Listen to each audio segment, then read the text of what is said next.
Hey, what's up, guys? Hey, good to talk with you here again. This is not really so much a Dale Murphy video as it is a Hall of Fame video, but it kind of bubbles up from a discussion I saw just the other day on what is now called X, I suppose. Yeah, don't ask me why we even do Twitter, but whatever. So the question was about this man, Dale Murphy, and whether he belongs in the Hall of Fame or not. Dale Murphy, of course, went to the same university that I did, and he was a star back when I was born. I was born in '84, and Murphy was definitely a star. He was MVP in the National League in '82 and '83. '84 came close in the voting, and really, if you had been a baseball fan in, let's say, 1986, and somebody came up to you and said, Dale Murphy is not going to make the Hall of Fame, you would think that he's nuts. If you'd been a baseball fan in '86 and had known about OPS Plus, you would have said you're even more nuts. And I'll tell you, if you'd known about WAR back then, you would also say, you know, you're nuts. He's on the pace and trajectory to be a Hall of Famer. Unfortunately for Murphy, as we all know, he had some problems starting around '88, '89, and so on. His batting went down quite a bit. Unlike a lot of modern players who see lower batting averages with higher home run totals, his home run totals went down as well, and his strikeout totals remained high. Murphy's another one of these guys who would get about 130, 140 strikeouts a season. It's a little bit different if you're hitting 300 anyway, but if you're hitting like 226, and you don't have very much power anymore, and you start looking like you're maybe a little bit below average offensively, that doesn't help out that much. And hence, as we all know, because of the almighty WAR, his WAR was bad, and then was starting to get into the negative around the time that he went to Philadelphia. Now, I know about him not just because of the BYU connection. I knew a lot about Murphy because I'd have baseball cards of him, and I had copies of his cards, especially when he was with the Phillies. I probably had a couple of these old late 80s junk wax Dale Murphy cards as well. And, you know, you'd always look at that and think, oh, man, you know, maybe one of these days this will be worth something, you know, and all of this. And we all know that the junk wax era is kind of completely worthless. I'm not so convinced that Murphy himself was a completely worthless player, though. I mean, it is really hard to say anything good about, let's just say, his like 1990 or his 1991 seasons. I mean, there's not a whole lot going on. His power definitely suffered a lot. His ability to take walks diminished, but he still had his strikeout skills and abilities. And I'm guessing that when we go down and look at his fielding, as you can tell, I haven't actually done this until this second, his fielding in right field probably wasn't the best. Of course, it's hard to see this because you have to scroll up. But yeah, I mean, he had a couple of errors. I don't know. It's hard to say. As I've said before, things here like, let's see if we can find it. I think we have to go up to player value. Yeah, things here like our field are questionable, right? And I'll always say that, you know, a player had minus 21, minus 17 our field, and suddenly has plus 11 and plus 12, and then goes back to the minus side. There's probably something going on with your statistic instead of there's something going on with the player. Just my opinion, right? But that's a sign to me that you have a statistic that's not very well designed. Anyway, we won't talk too much about that today.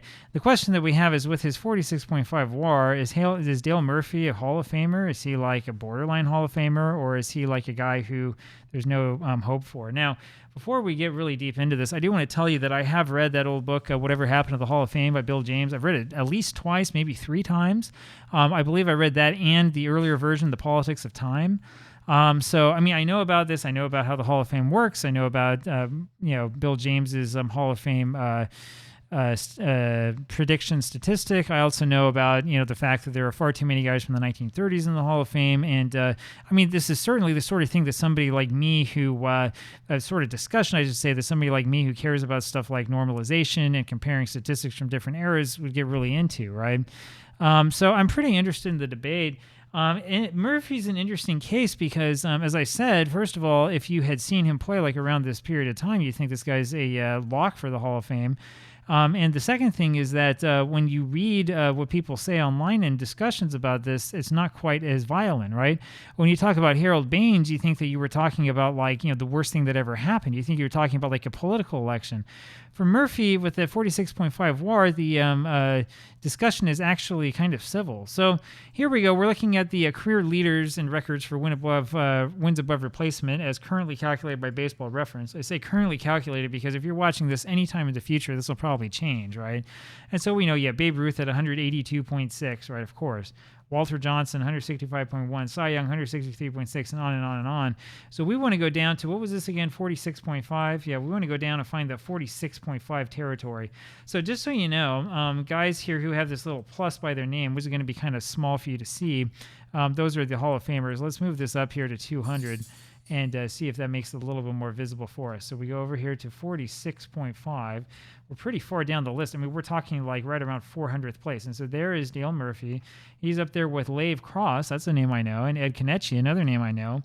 Mark Grace. Would you ever think of Mark Grace being a Hall of Famer? I don't think so. Murray Dixon? No, I don't think so. Thurman Munson sometimes gets calls for it. Now, Dizzy Dean is in there, but Dizzy Dean's in there for different reasons. Yeah, he has a 46.2 career WAR, but I mean, he was Dizzy Dean, right? It was a different type of player. Same thing here. Can you believe that Satchel Paige had 47 career WAR? I'm guessing this includes his Negro League statistics, but even still, that's really impressive considering what the Negro League schedules were actually like. And here you go. This is the famous thing people will talk about, right? Frank Chance got into the Hall of Fame, right? And King Kelly, and then Ed Roche. And this is where you see, I'm not sure if these were all Veterans Committee choices or what. I'll tell you what, anybody who was a fan of baseball, whether you were in Chicago or not, in like the 1908, 1907 era, you would think that Frank Chance was a bona fide Hall of Famer, right? And the phrase Hall of Fame was used back then. Go back and read Bill James's book, you'll see it, right? We're going to forget about WAR, forget even about OPS plus. When you just look at the raw statistics and what this guy was able to do year in and year out, you can see that, yeah, Chance was definitely a Hall of Famer, and they did him a lot of favors by moving him over to first base instead of keeping him over at the catcher position. I know about him as a catcher because I played this 1900 season, and I read a lot about it too. He hated catching. It's all over the newspapers because he would get beat up. Mike King Kelly was another player who, if you had watched him play in the 1880s, you would have thought as well, yeah, this guy was an absolute all-star. Now, I don't know much about the 19th century, versions of WAR and the problems that come as a result. We won't comment too much on that. We'll look at Ed Roche, who's another one of these guys who I know from playing around with him for a while. Interestingly enough, member of the famous 1919 Cincinnati Reds and a key part of their team.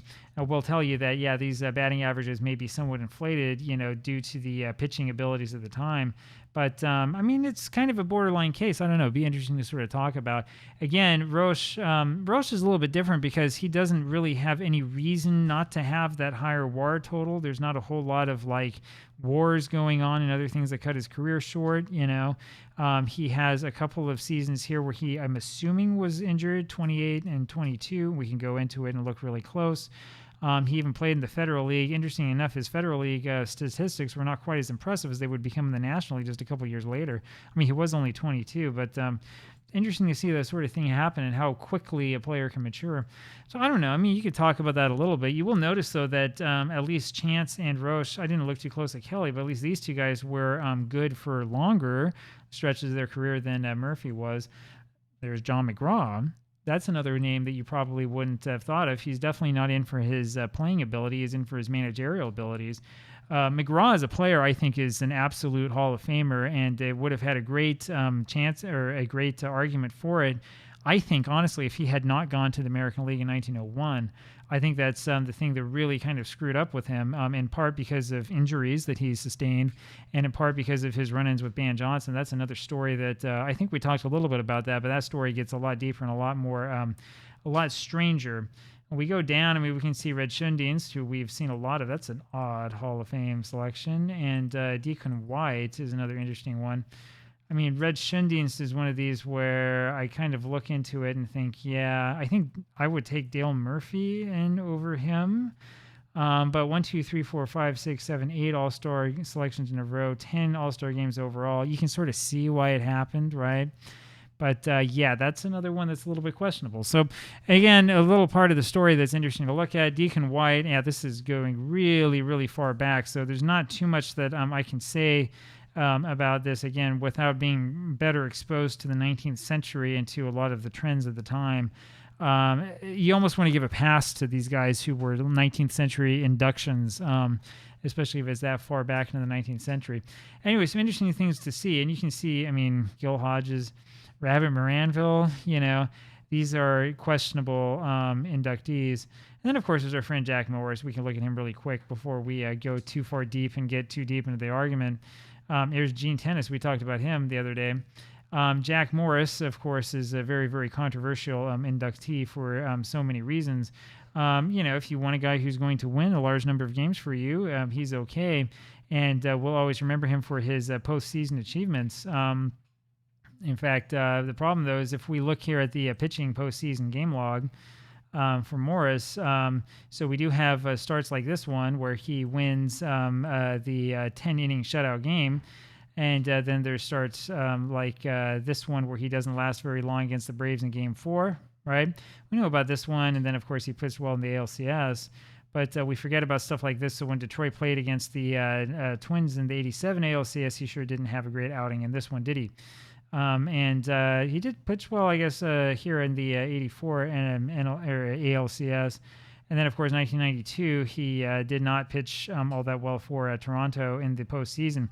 I don't know if you guys remember this. I remember this very well. I can remember Jack Morris going to Toronto after 1991.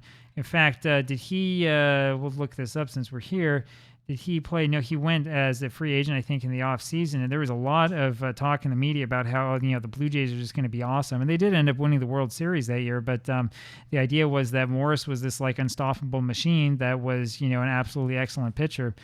I mean, if you want to know my opinion, even in the age of advanced baseball statistics, if you have that sort of, article written about you, at least that I could remember, I was, 7 at the time, then you're probably going to be into the Hall. Anyway, I'm getting way off the subject here, but that's what the question is, which is, well, what about Murphy? What about Dale Murphy? Does he belong in with these guys who, some of which are kind of, borderline candidates? People always call Frank Chance a borderline candidate. I'd say you need to read more newspapers from the Deadball era. He's not borderline. He's not as borderline as you think. But there are a lot of other guys around here who are similar to Murphy. I mean, Mike Cameron. Do we think that Mike Cameron is a straight-on Hall of Famer? I don't know. I mean, what people generally say about the 2001 Mariners is that they were a great team without a lot of guys who were really destined for the Hall of Fame. I mean, Cameron was only an All-Star once, right? So I don't know. It's hard to say. There are a couple different ways you could go. You could say, well, it's unclear where the line is for the Hall of Fame, which is my question for you. Do you think there should be a line or not?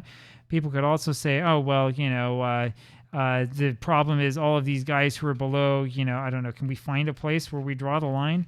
This is the hard thing about the Hall of Fame, right? You keep scrolling up and you keep finding good guys who didn't get in. I mean, Rick Russell didn't get in. Jim McCormick didn't get in, on and on and on, but somewhere maybe around here, right? And you say, oh, well, all these guys below like number 100 shouldn't even have a chance, but you're not going to let Gary Carter out, are you? Tim Raines? I mean, these guys belong in. Or the other question is there something wrong with WAR? Is there something wrong with this measurement? And is this actually the right way to measure players? And should we have a talk about WAR and spend a little bit more time investigating it? So anyway, I'm interested to know what you would think about that. And we'll leave it at that. I'll talk with you again later. Bye.